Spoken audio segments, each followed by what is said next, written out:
I'm here to talk about success, right?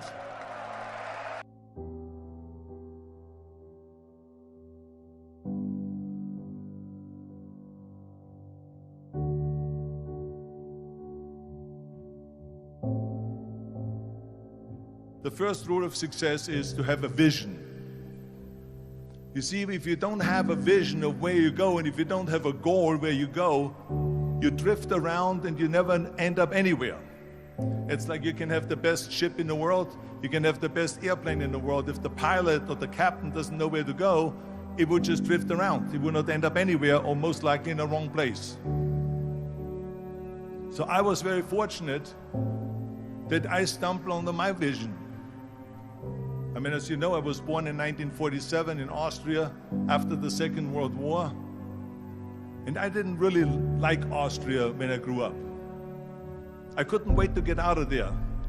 I couldn't see myself becoming a farmer or a worker in a factory or anything like that, even though my parents wanted me to stay there and have a normal life. My father wanted me to become a police officer like he was. My mother wanted me just to stay there and marry a girl with the name of Heidi, hopefully, and have a bunch of kids and run around like the Van Trapp family in The Sound of Music. But that was their vision, not mine.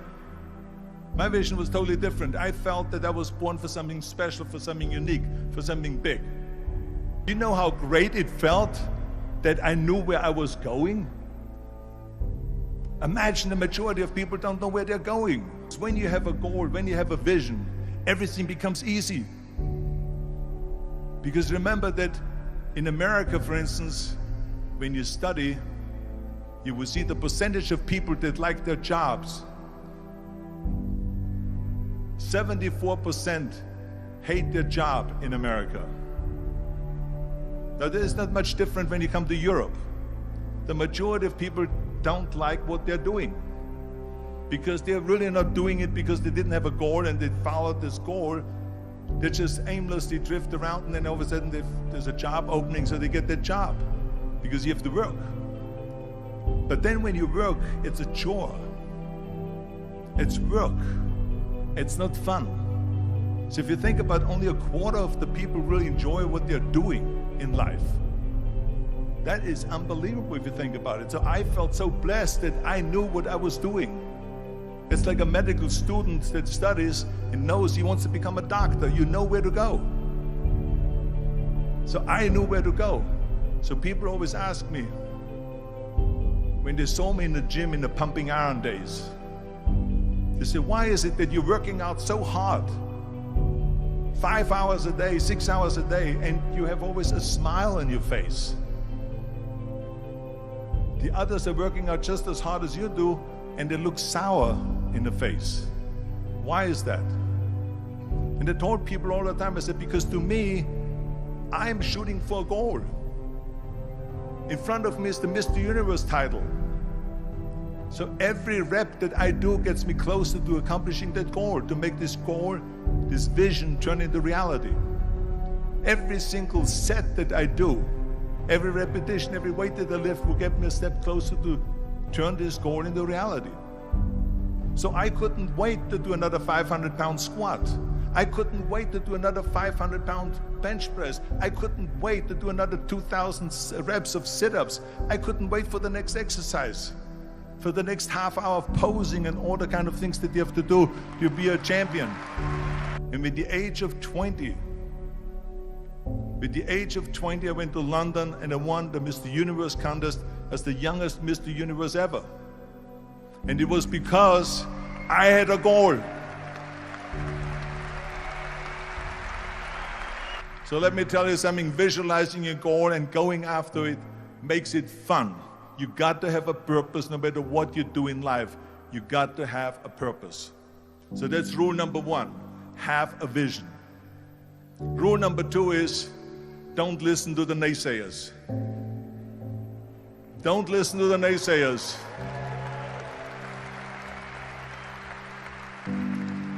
Everything I ever did, the thing that I heard out of people's mouth was, that's impossible.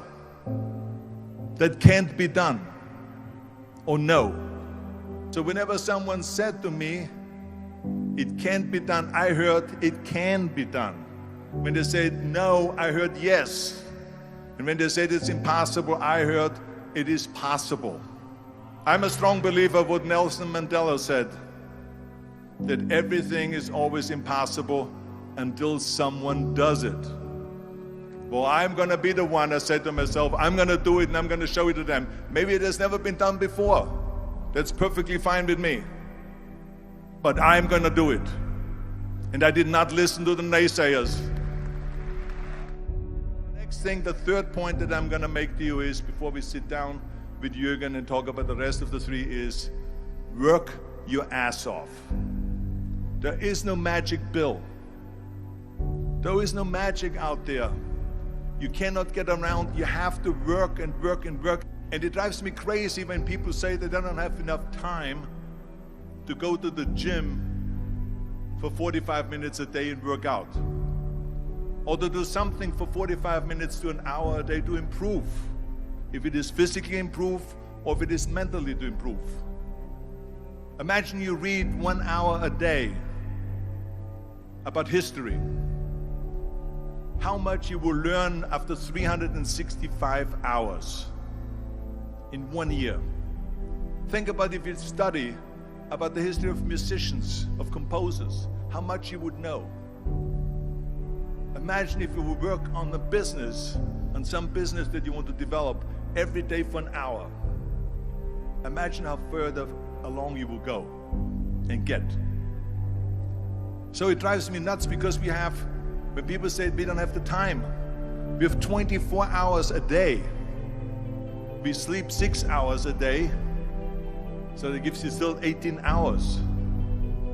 And there's someone shaking their head out here in front. They say probably, I don't sleep 6 hours, I sleep 8 hours, right?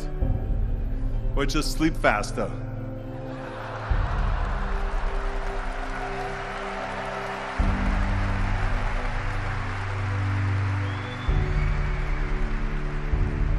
So we have 18 hours a day. The average person works around 8 to 10 hours. So let's assume it's 10 hours, so we have 8 hours left. Then you travel around an hour a day, maybe 2 hours a day. So now you have still 6 hours left. So what do you do with these 6 hours? What do you do with these 6 hours? Then we eat a little bit, then we schmooze a little bit, talk a little bit to people and all that stuff. But you can see how much time there is available if you organize your day. So you got to work hard. I mean, let me tell you something. When I went to America, I went to college. I went and worked out 5 hours a day. And I was working on construction. Because in those days in bodybuilding, there was no money. I didn't have the money for food supplements or anything. So I had to go to work. So I worked on construction. I went to college. I worked out in the gym, and at night from 8 o'clock at night to 12 midnight, I went to acting class 4 times a week. So I did all of that. There was not one single minute that I wasted. I became very friendly with Muhammad Ali in the 70s. And Muhammad Ali worked his butt off. And I saw it firsthand. And I remember that there was a sports writer that was there in the gym when he was working out and he was doing sit-ups. And they asked him, how many sit-ups do you do? And he said, I don't start counting until it hurts. Now think about that. He doesn't start counting his sit-ups until he feels pain. That's when he starts counting. That is working hard. And so you can't get around the hard work. It doesn't matter who it is. As a matter of fact, I believe what Ted Turner said. Work like hell and advertise.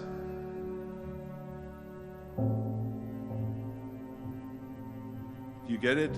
Work like hell, go to bed, and early to rise, work like hell and advertise. So you work your ass off, and then you let the world know about your work. That's what it is all about. Let people know. If you have a company, if you have a movie, if you do a sports, work your ass off, but then advertise and let everyone know. I hate plan B. And I tell you why. Because we have so many doubters, as I've said earlier, the no-sayers. We have so many of those people that say no and you can't do it, it's impossible. That is okay because we just turn off, as I said earlier, and we listen and we hear the no being a yes. You can't do it, you can do it, and all of that. So that is possible to do that amongst all the negative people around you. But when you start doubting yourself, that's very dangerous. Because now what you're basically saying is that if my plan doesn't work, I have a fallback plan, I have a plan B. And that means that you start thinking about plan B, and every thought that you put into plan B, you're taking away now that thought and that energy from plan A.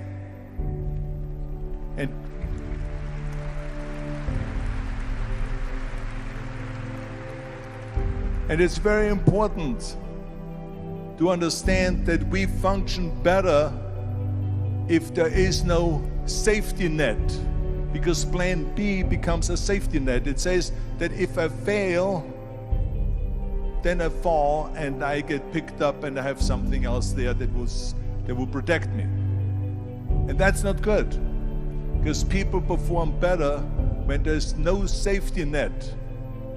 People perform better in sports and everything else if you don't have a plan B.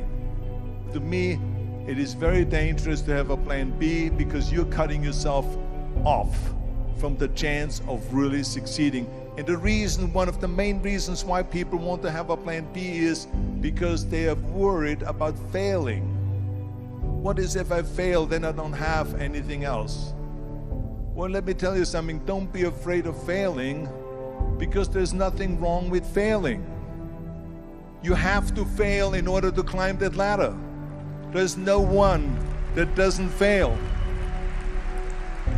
We all fail. It's okay.